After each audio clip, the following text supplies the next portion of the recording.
A Via Cultural está em todas as redes: YouTube, Instagram, Facebook e agora aqui. Seja muito bem-vindo, esse é o podcast da Via Cultural. Siga com a Via e não perca podcasts semanais para você desfrutar de onde estiver. Este podcast conta com o Programa de Ação Cultural PROAC, Secretaria de Cultura e Economia Criativa, Governo do Estado de São Paulo, Governo Federal, Pátria Amada Brasil. Desejamos a todos um bom entretenimento. Boa noite a todos, esse é o podcast do Via Mix, um projeto da Via Cultural, e hoje nós estamos aqui, eu e a Laís, para receber uma ex-aluna, mas uma pessoa assim incrível que trabalha já há bastante tempo, apesar de ser muito nova. Laís, tudo bem? Boa noite. Oi, Ana, boa noite a todo mundo que está nos ouvindo. Hoje a gente está aqui com a Débora Irio. Ela começou uma pesquisa de performance ainda na adolescência e continua essa pesquisa até hoje. Faz faculdade de filosofia e economia, mas sem deixar o pezinho na arte. Acho que ela pode se apresentar um pouco melhor. Boa noite, Débora. Oi, gente, boa noite. Como a Laís disse, eu já tenho esse negócio com a arte, acho que desde sempre. A minha trajetória ela é bem diversa, assim, mas isso vai muito do que eu acredito, porque eu acho que o ser humano ele não é só uma coisa, ele é múltiplo. Então, eu sou artista, mas eu decidi por fazer uma faculdade de humanas, ainda mais um curso que é economia, que mistura um pouco com exatas, né? Tem várias coisas que me interessam, que eu sou apaixonada. Eu sou apaixonada por conhecer, na verdade. Eu gosto muito de passar conhecimento para as pessoas, de aprender, de criar. Acho que isso que é o que me move, né? Então, deixa eu te falar uma coisa, Débora. Não é à toa que você está aqui no Via Mix, porque a ideia do Mix é tudo junto, misturado e produção mesmo. Você é uma pessoa que produz muito. O mundo que a gente vivia, ele foi embora, né? Vão vir outras possibilidades. A gente, quando tiver aí todo mundo com vacina, o tempo diferente, né? Vai todo mundo se encontrar, transitar por aí numa boa, tá tudo certo. Mas as pessoas, elas entraram numa refala consigo próprias, e eu acho que você que tem esse universo, assim, de fazer tanta coisa e produzir tanta coisa e também está fazendo filosofia, é aí uma fábrica de ideias, porque você é uma pessoa que não para. Eu queria que você contasse um pouco desse dia a dia seu, como é que você transita com tanta coisa e, assim, eu sei que você gosta de tudo que você faz, mas eu queria que você colocasse um pouco desse teu dia a dia. Então, a premissa que eu sigo, o que eu sempre, antes de começar, o que eu sempre penso é, eu vou gostar de fazer isso? Se eu não vou gostar, eu não faço. Porque Perfeito. não faz sentido para mim. Então, se não faz sentido, para que eu vou fazer, sabe? E no início das quarentenas, na verdade, foi bem difícil, porque eu sou uma pessoa muito comunicativa, sou muito sensível, eu gosto muito de interagir com as pessoas, contato físico. E quando veio a pandemia, ficar trancada aqui em casa, nossa, para mim foi um surto, assim, principalmente por causa da performance, porque para mim, performance, eu gosto do contato, do ao vivo, de ter alguém lá assistindo, de interagir, mesmo que não diretamente com essa pessoa, é isso que eu gosto. Performance por vídeo é uma maneira, é uma linguagem, mas não é uma linguagem que eu goste tanto quanto estar lá. Acabei ingressando na faculdade, né? E isso já deu uma ordenzinha no caos, assim. Mas daí eu entrei em uma faculdade de humanas pura, né? Não tem nada de arte. Se você for ver a Universidade Federal do ABC, é só humanas mesmo. Não tem nada prático, tem, mas é as partes de engenharia, né? Não é um viés artístico. E daí eu pensei, e agora, sabe? Será que eu vou ficar só lendo livro o dia todo e não vou mais fazer arte nenhuma? Eu entrei assim até um pouco em crise. E daí eu descobri que tinha projetos de iniciação científica. Então, eu posso fazer uma faculdade de humanas, mas eu posso pesquisar artes. Isso daí para mim foi algo fantástico.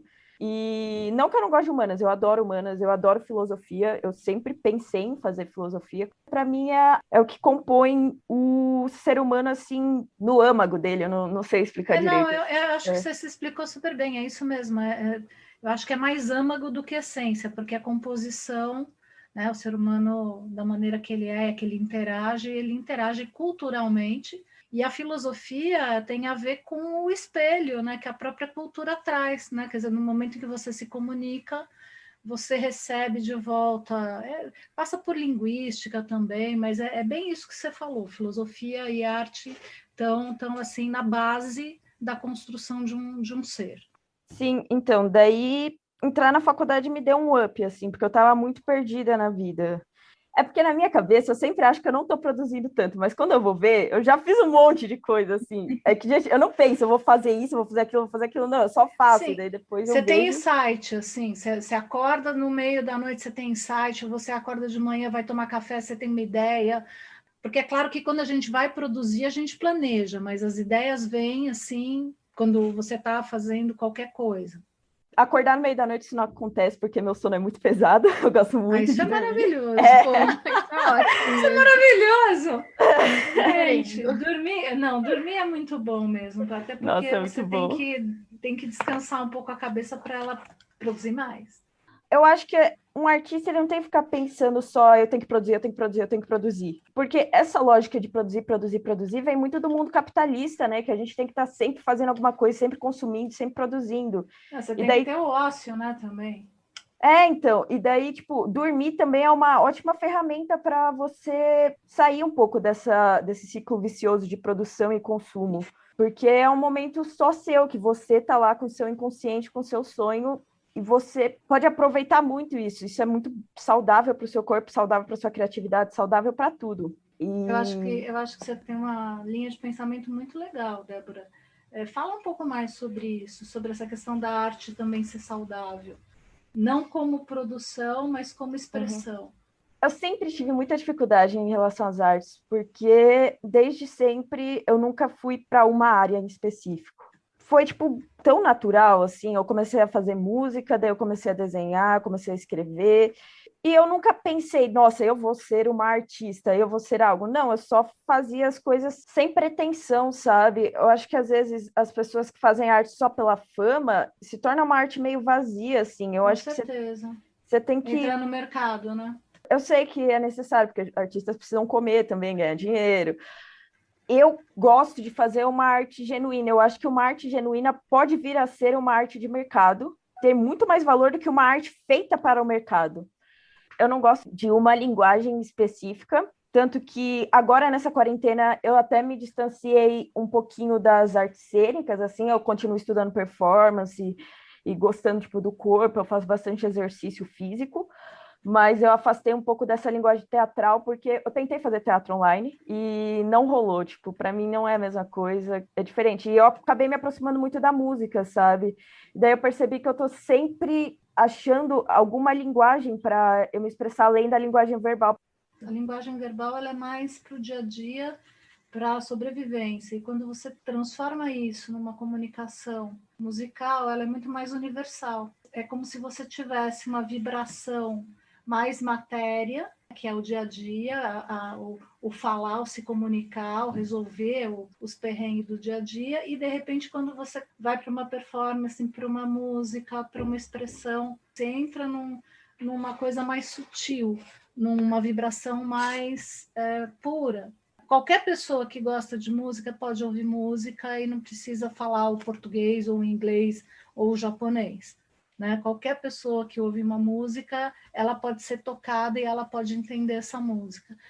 É porque, tipo, no senso comum, assim, quando a gente fala de linguagem, a primeira coisa que você pensa é fala, é verbal, né? É escrita, Sim. É palavra. Eu acho isso muito limitador, por isso que eu gosto da performance, porque a performance, ela mistura essas diversas linguagens. Então, quando eu falo da linguagem verbal, é porque as pessoas, eu sinto que as pessoas são muito presas a esse tipo de linguagem. Elas se deixam guiar muito por palavras. Por isso que as pessoas não se entendem, né?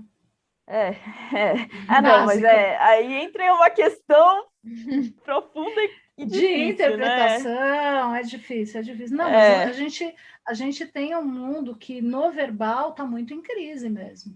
E eu acho engraçado pessoas que falam eu não consigo tocar instrumentos, eu não consigo desenhar, eu não consigo... Eu também acho muito louco.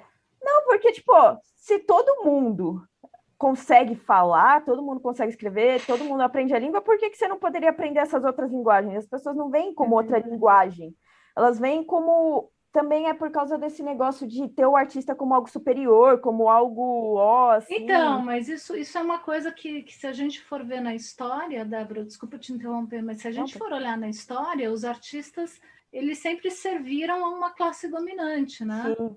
Então, a gente tem historicamente mecenas, situações, a arte sendo um consumo de uma população com mais poder, com mais dinheiro, com mais... Elite, né? A elite. Não queria falar elite, mas é isso.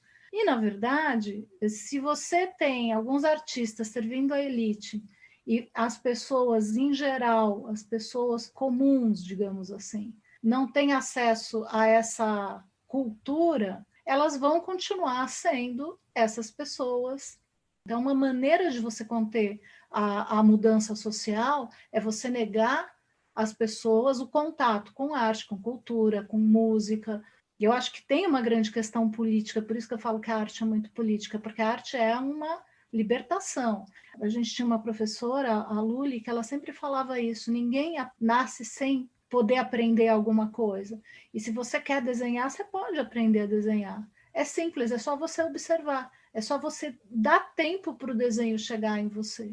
Não tem como você não conseguir, quer dizer, sempre uma coisa que eu sempre falo, até todo mundo pergunta quando eu tava na vibe do desenho, eu não sei desenhar e tal, não sei o quê. Só que tem uma coisa que sempre fica na minha cabeça, assim, que eu sempre falo, é que para você saber, o primeiro passo realmente é não saber, né? Tipo, você precisa não saber para você aprender. E aí depois seguir a sua curiosidade. Quando você assume que você não sabe, mas que você quer, né, saber, é assim, é como se abrisse 10 portas, porque tem gente disposta a ensinar e você estando aberto, o ensinamento vem, ou a sua percepção se abre, ou as coisas acontecem de uma maneira exponencial, não precisa ficar, não é aquela coisa de tipo, eu vou ter que passar 10 anos para aprender a desenhar como fulano, não, você vai desenhar como você, né? Você vai descobrir a sua linguagem de desenho. Antes eu ficava pensando, nossa, eu tenho que tocar igual tal pessoa, tenho que desenhar igual tal pessoa. Tanto que, tipo, muita gente falava, tipo, você desenha mal, você canta mal, você faz isso mal. E, tipo, mexia comigo, mas ao mesmo tempo eu gostava daquilo. Então, tipo, eu não ia deixar de fazer aquilo porque alguém falou que eu faço aquilo mal. E com o tempo eu fui percebendo que não existe esse negócio entre mal e bom, e ruim e bom. Você tem que fazer, você não pode ficar pensando só no que os outros vão falar para você. E a minha pesquisa atual, que eu estou estudando muito a relação entre arte e vida, né? Tem um teórico, não é teórico, ele é dramaturgo, ele é artista, o Antonin Artaud, que ele foi muito influente no século XX, né? Ele nasceu lá por 1900, se eu não me engano, e a vida dele foi, tipo, super conturbada, e ele fala muito dessa relação, tipo, da arte e da vida, porque ele fala que a gente se perdeu em uma arte que é só entretenimento, é puro entretenimento, a gente faz uma arte para vender, né?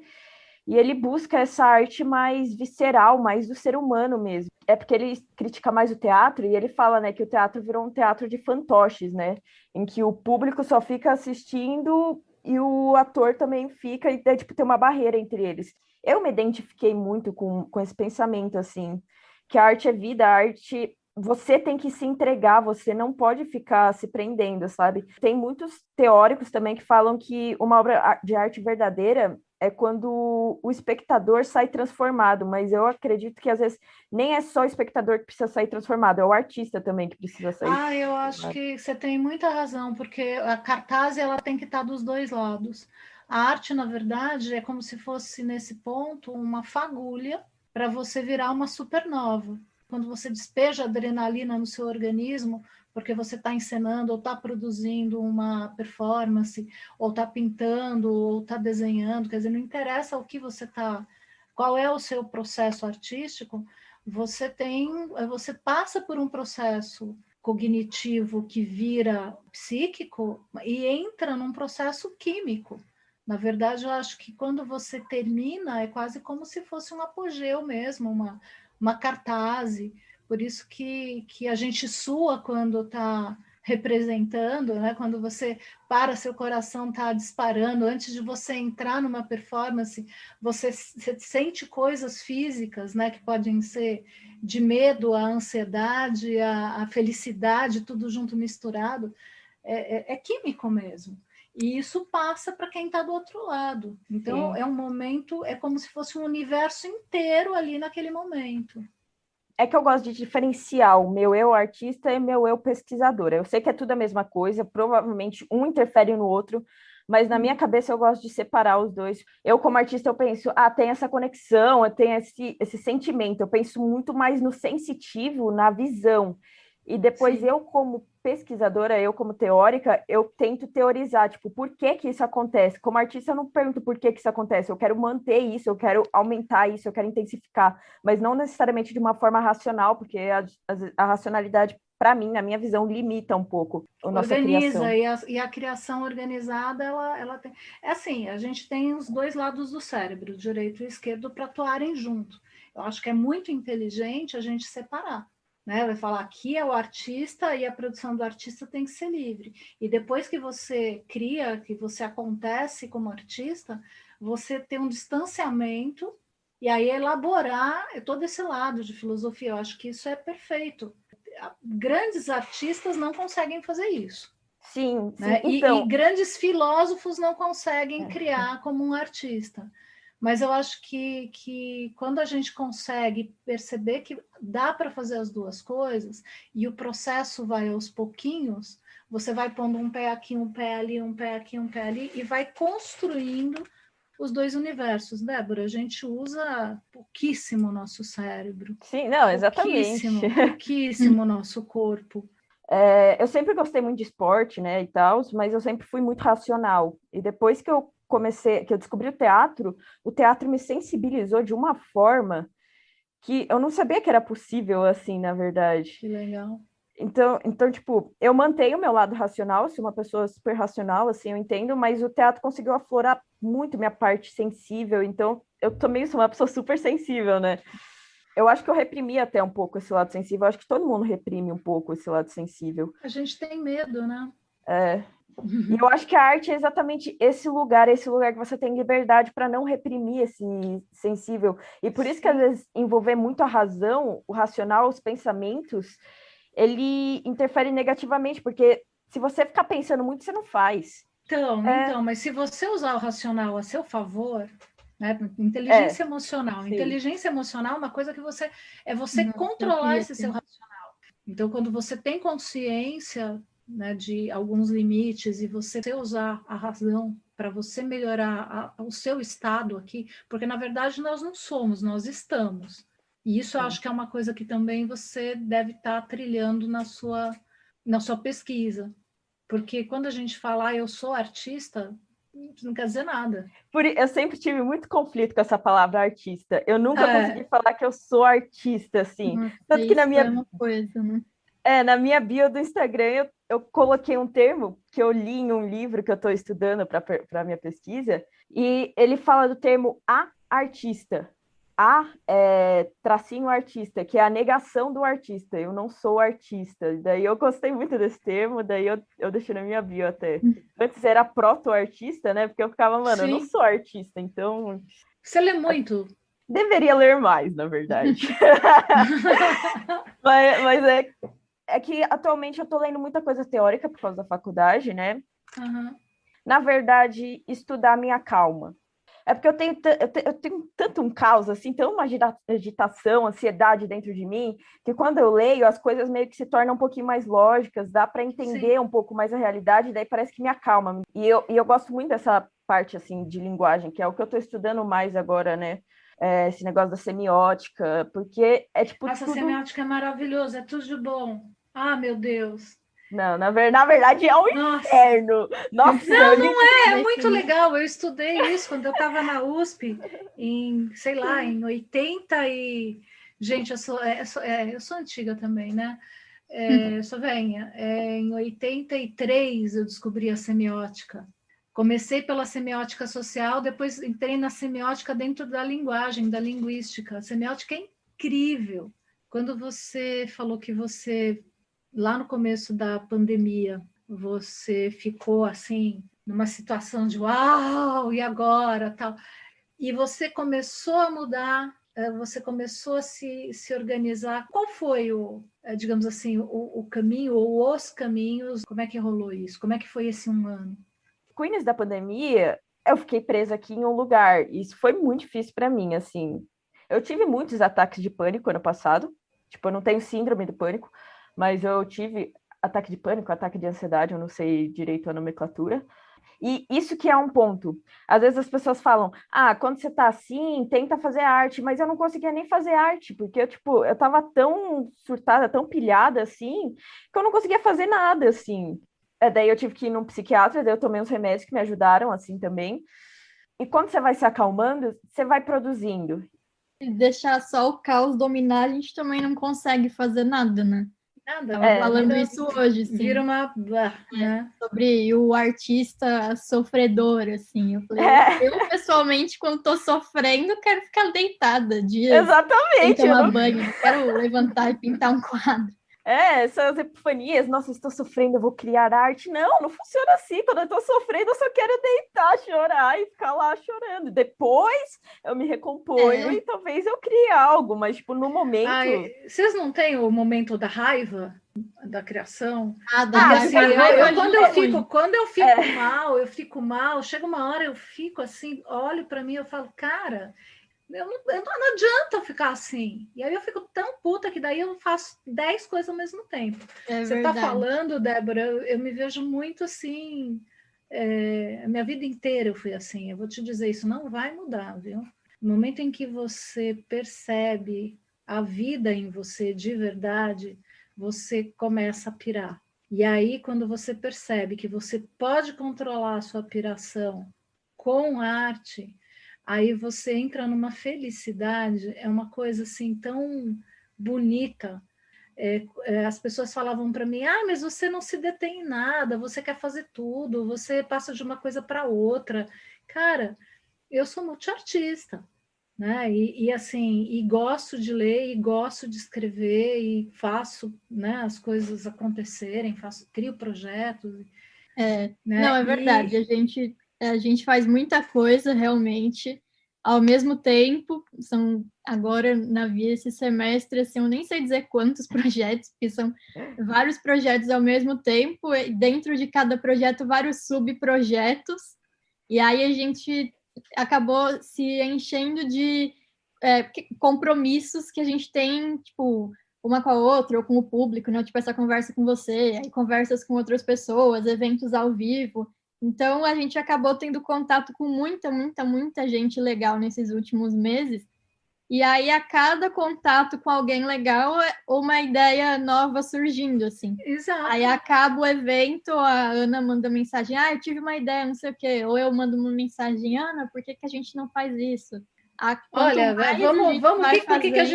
por que a gente não aproveita tal coisa e faz tal? Então, assim, a gente já está agora com mais meia dúzia de projetos engatilhados para apresentar, para colocar por aí, para fazer, porque assim, junta criativo com criativo, Débora, fica difícil, né, da gente não produzir alguma coisa legal, ou não.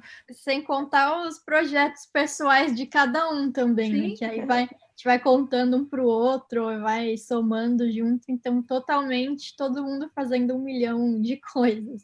Acho que é isso, uma coisa que eu sempre penso tem que fazer sentido para tudo que a gente for fazer na vida. A vida, tipo, ela é muito curta. E se não fizer sentido, para que você vai fazer, sabe? E eu acho que esse toque assim, então, demais, tem que ter sentido. O caos, ele é necessário, é uma coisa que, tipo, não tem como eu lutar contra o caos, porque o caos, ao mesmo tempo que ele me desorganiza, é o que me move. Então, tipo, eu tenho que aprender a lidar com esse caos, a botar um pouquinho de ordem para que esse caos seja produtivo, para esse caos impulsionar a gente, né? Eu acho que, assim, é como sístole e diástole, né? Voltando assim para o lado, pegando um pouco da biologia, a gente respira, inspira e expira, e é exatamente a alternância dos movimentos da sístole e diástole que faz a gente estar vivo. E acho que é isso mesmo, é você saber lidar com o caos né? Saber organizar ele um pouco para você ter uma alternância. E aí eu acho você que vai... uma boa saída é você canalizar esse caos na arte. Tipo, mas Sim. antes você não consegue criar em um momento caótico, então você tem que organizar esse caos para que você consiga expressá-lo quando você estiver fazendo arte, quando você estiver... É a tal da coisa de racionalizar a seu favor. É um poder, é um poder. Mas é difícil de ter controle sobre isso também, né? Mas é a tal da coisa da construção. É aprender, né? É a construção. Se conhecer, autoconhecimento. Eu ia só pedir para a Débora, se quiser, fazer uma propaganda do seu podcast, O Corpo e Ânimo. Não sei se ainda está rolando ou não, mas que legal! É um projeto super legal, né? Isso é muito bacana. Na verdade, eu tô gostando muito da área da educação, eu tô indo muito para essa área, né? Porque eu dou aula de sociologia, é um cursinho popular, e eu tô gostando muito dessa experiência. Você aprende mais do que ensina, às vezes, né? Eu não sei, eu pretendo ir bastante para esse lado da educação, tipo podcast, esse negócio de explicar. Primeiro eu criei o podcast porque eu pensei, quando eu for apresentar para a banca, eu vou estar mais preparada. E daí, mas daí eu peguei um pouco do gosto, assim, eu tô meio atrasada nos episódios por causa da faculdade, que eu estava no final do quadrimestre, né? Mas agora eu vou voltar a fazer, assim, tá sendo uma experiência muito boa, porque eu tô aprendendo a ter uma didática melhor, a articular melhor os argumentos, o conhecimento, e tornar acessível, né? Transformar conceitos super difíceis, tipo, eu estudo filosofia, é aquele negócio, né? Uma página você demora um dia para ler, porque o cara, ele pira naquilo, né? Usa uma linguagem super difícil, é super complexo. Eu acho que o papel da educação do professor é justamente isso, transformar essa coisa complexa em uma coisa simples, sem perder a complexidade, assim, né? E o seu podcast, então, como e o meu podcast, ele é Corpo e Ânimo, né? Eu falo sobre a questão do corpo como linguagem e da relação arte e vida. E eu tento abordar conceitos que eu estudo, tipo, nos artigos, nos livros, nessa linguagem acadêmica, que não é uma linguagem muito acessível. Tá onde? Tá no Spotify? Tá no Spotify. No YouTube? Tem no YouTube também, mas no Spotify acho que é mais fácil. Mais fácil. Bom, eu queria agradecer todo mundo que nos ouviu, agradecer a Ana, agradecer a Débora. Foi, assim, um prazer conversar com vocês, um prazer te rever, Débora. Tá sem se ver há um tempo, mas sempre acompanhando a distância. Já fazer aqui a propaganda para o pessoal de casa, que as oficinas de performance com a Débora e o Johnny Pedro, a gente também tem podcasts com o Johnny, elas vão acontecer às terças-feiras do mês de julho. Vai ser no nosso canal do YouTube, então fiquem atentos. Queria agradecer muito, Débora, você ter vindo conversar com a gente, agradecer a todo mundo que estava aqui ouvindo também. Eu que agradeço. Boa noite para todo mundo, então, e até o próximo podcast da Via Cultural, do Via Mix.